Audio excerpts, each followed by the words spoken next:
قرآن کیا کہتا ہے؟ وَلَنَبْلُوَنَّكُمْ بِشَيْءٍ مِّنَ الْخَوْفِ وَالْجُوعِ وَنَقْصٍ مِّنَ الْأَمْوَالِ وَالْأَنفُسِ، جانیں بھی جائیں گی، وَالثَّمَرَاتِ، پھلوں میں بھی نقصان ہوگا، پیداوار میں نقصان ہوگا. تو اللہ کیا کرے؟ نبی کو حکم دیا وَبَشِّرِ الصَّابِرِينَ، ایسے موقع پہ جو صبر کرنے والے ہیں انہیں خوشخبری. یہ نہیں کہا کہ ان سے کہیں کہ جب یہ ٹینشنیں آئیں پھونک مارو ملائی کی طرح ہے بھائی. یہ ایسے جیسے چائے میں نے کہا یہ مثال مجھ پہ اس لیے فٹ نہیں آتی کہ میں تو چائے میں ملائی سب سے پہلے پیتا ہوں. ہم تو جب چائے میں موٹی ملائی جمی ہو وہ پہلے پیو، پھر آخر میں جو چینی بچی ہوتی ہے کتنا مزہ آتا ہے کہ نہیں آتا.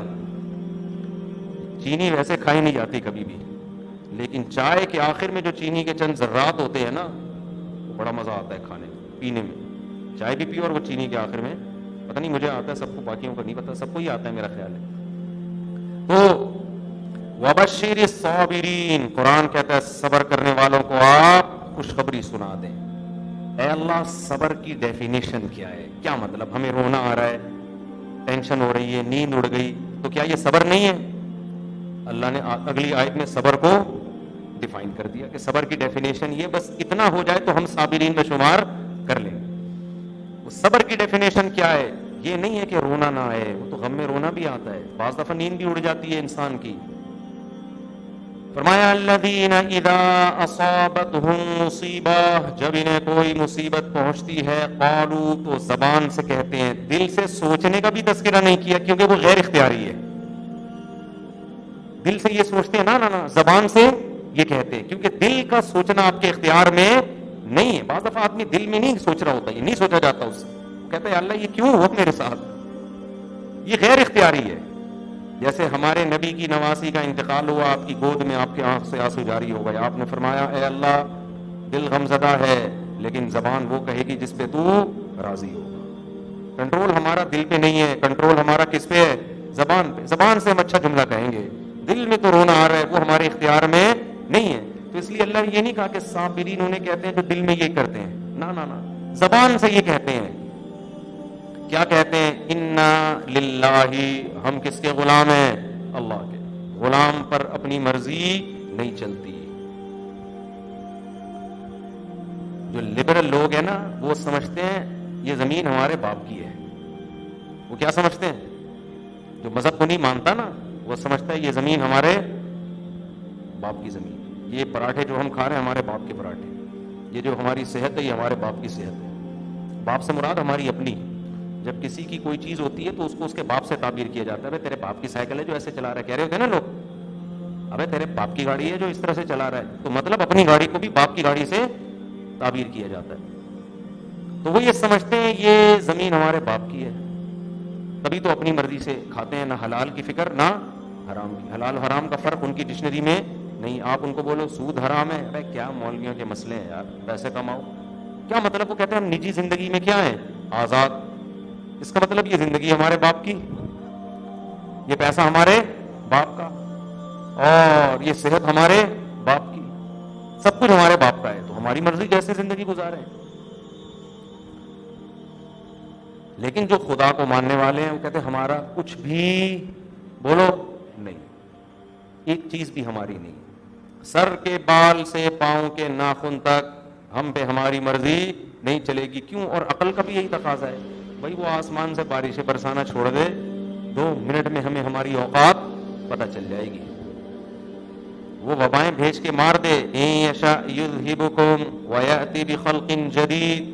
قرآن کہتا ہے یہ جو اتنے 6 ارب تک انسان ہے نا، میں چاہوں ایک جھٹکے میں سب کو ہلاک کر دوں، دوسری مخلوق پیدا کر دوں. ہم کہیں گے ایسا ممکن نہیں ہے، یہ نہیں ہو سکتا. وبائیں آتی ہیں، کچھ لوگ مرتے ہیں، پھر ویکسین ایجاد ہو جاتی ہے، بہت سے بچ جاتے ہیں، یہ نہیں ہو سکتا. اللہ کہتے ہیں وما ذلک علی اللہ بعزیز، اللہ کے لیے یہ کوئی مشکل نہیں ہے.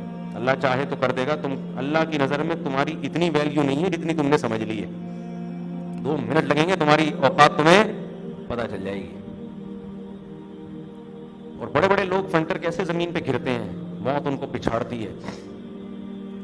تو قرآن کیا کہتا ہے؟ یہ کہتے ہیں انا للہ، ہم کس کے ہیں؟ اللہ کے. ہم غلام ہیں، ہم پہ ہماری تھوڑی چلے گی. چلے گی کس کی؟ اللہ کی. انسان کے ساتھ سب سے بڑی جو ٹیکنیکل فالٹ ہے نا وہ یہ ہے, اس کے ساتھ یہی ہے. وہ کہہ رہا تھا میری مرضی کیوں نہیں چل رہی یار, میں پیسے کمانے کی کوشش کر رہا ہوں, مل ہی نہیں رہے یار, میں صحت بنانے کی کوشش کر رہا ہوں, مل نہیں رہی, میری ٹانگ پہ پھوڑا نکلا ہوا ہے, ٹھیک ہی نہیں ہو رہا. آپ نے دیکھا ہوگا نماز نہیں پڑھائی جا رہی مجھ سے, اب میں اس کو لے کے بیٹھا رہا ہوں, پھونک مار کے سائڈ پہ کر دوں, مجھے تو تسلی نہیں ملے گی. وہ سائڈ پہ ہو ہی نہیں رہا, وہ ہے ہی سائڈ پہ, تبھی تو تکلیف دے رہا ہے. یہی سوچتے ہیں کہ یار ہم پہ ہماری مرضی نہیں چلے گی, آ او کر لیتے ہیں جب زیادہ درد ہوتا ہے. اینٹی بایوٹک میں کھا نہیں رہا تاکہ خود ہی ٹھیک ہو جائے, نہیں ہوا تو پھر اینٹی بایوٹک کھا لیں گے, مجبوری, کوشش کر رہے ہیں خود ہی صحیح ہو جائے. اللہ نہ کرے اینٹی بایوٹک سے بھی ٹھیک نہیں ہوا تو کیا کر لیں گے, پھوک پھر بھی نہیں ماریں گے بھائی. یہ مستقل ایک ٹینشن ہے, پھونک مار کے دائیں بائیں نہیں ہوگی. ہر چیز, سوتے ہوئے میں مشکل, کھانا کھاتے ہوئے ٹیسیں اٹھ رہی ہیں, نماز پڑھتے ہوئے ٹیسیں اٹھ رہی ہیں. اس کا حل یہی ہے, اس کو پھونک مار کے سائڈ پہ کر نہیں سکتے آپ, تکلیف ہوتی ہے نا, وہ تو مسلسل ٹارچر کرتی ہے انسان کو. اس کا لیے کہ سارے کام کاج چھوڑ کے بیٹھ جائیں گے, بس اسی پہ اللہ کیا ہے, خوش ہے. اللہ کیا ہے, اسی پہ خوش ہے, بس اللہ یہی چاہتا ہے, بس ٹھیک ہے, اللہ بچائے, ایسا نہ کرے, اللہ ٹھیک کر دے اس کو. ایک مثال دے رہا ہوں میں, کیوں, ہمارا کام کیا ہے, پھونک مار کے ہم باقی کاموں کو فوکس کر نہیں سکتے. وجہ کیا ہے, ہمارے باقی کام ہی نہیں ہے, ہمارا اصل کام ہے اللہ کی رضا, یہی تو کام ہے ہمارا. تو جب وہ بیمار رکھ کے ہمیں کہہ رہے کہ یہ تمہاری آزمائش ہے, تو ہم بیماری میں کیا کریں گے, ہمارا کام ہی چینج ہو جائے گا. کام کی نوعیت کیا ہو جائے گی, بیماری میں صبر, یہی ہمارا کام ہوگا. بس نہیں آئی سمجھ میں بات. پھر نہ ہمارا کام پیسہ کمانا ہوگا, نہ ہمارا کام شادیاں کرنا ہوگا, ٹھیک ہے نا, نہ ہمارا کام, کچھ بھی نہیں کام ہوگا. ہمارا کام کیا ہوگا, اللہ یہ تھوڑا تکلیف دے رہا ہے, میں کچھ نہیں کر سکتا. اللہ کہے گا صبر تو کر سکتا ہے نا, اللہ صبر بھی نہیں ہو رہا, ہاں وہ چیخیں نکل رہی ہیں. اللہ کہے گا منہ سے تو اچھی بات کر سکتا ہے نا, جب کوئی تجھ سے پوچھے تو بولو بھائی اللہ کا بڑا فضل ہے, اللہ کی طرف سے تکلیف ہے, بس اتنا کافی ہے. اسی میں نماز بھی لکھی جائے گی, روزہ کا ثواب بھی ملے گا, صدقے کا بھی ملے گا, تہجد کا بھی, سب ثواب اسی پہ اللہ